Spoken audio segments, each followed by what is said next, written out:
सलामकुम।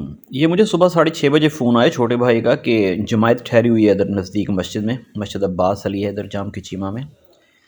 तो उनमें से एक इस बुज़ुर्ग को ना हार्ट अटैक आया है, तो आप ज़रा जल्दी से आ जाओ। हमारी बात उनको समझ नहीं आ रही थी।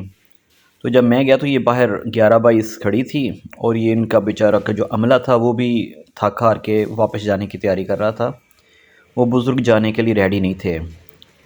तो मैंने उनसे जब बात की तो वो कह रहे थे कि यहाँ का जो तरीका इलाज है वो हमारे जो लोग हैं गवर्नमेंट ने मना किया हुआ कि ये इंजेक्शन वगैरह ठोक देते हैं, तो वक्ती तौर पर तो ठीक है लेकिन बाद में फिर बड़ी प्रॉब्लम और कम्प्लिकेशन आती हैं।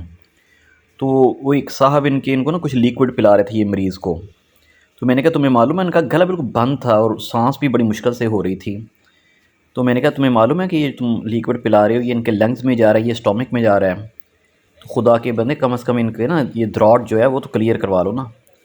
तो फ़र्स्ट एड ले लो तुम, मेजर जो ऑपरेशन है या मेजर जो इलाज है वो ना करवाओ। तो थोड़ी सी मिन्नत समाजत की तो फिर ये बेचारे रेडी हुए थे।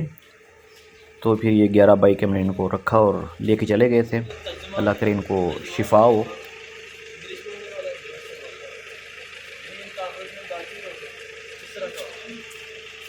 एक मुतरजम और इनका जो क्लोज है वो ले लो साथ। एक मुतरजम जाएगा और एक क्लोज इन्होंने जाएगा, और एक को जो मरीज़ बेचारा उन्होंने भी ले जाओ उस नाल, हसन बसरी को भी ले जाओ।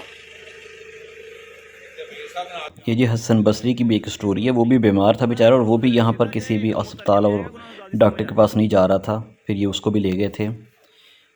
अल्लाह भला करे जी 11-22 वालों का भी, उनके महकमे का, उनके बनाने वालों का, और हमारे जो निज़ाम है सेहत का उसके ऊपर बेशक नज़रसानी करनी चाहिए हम लोगों को। अल्लाह हाफ़िज़।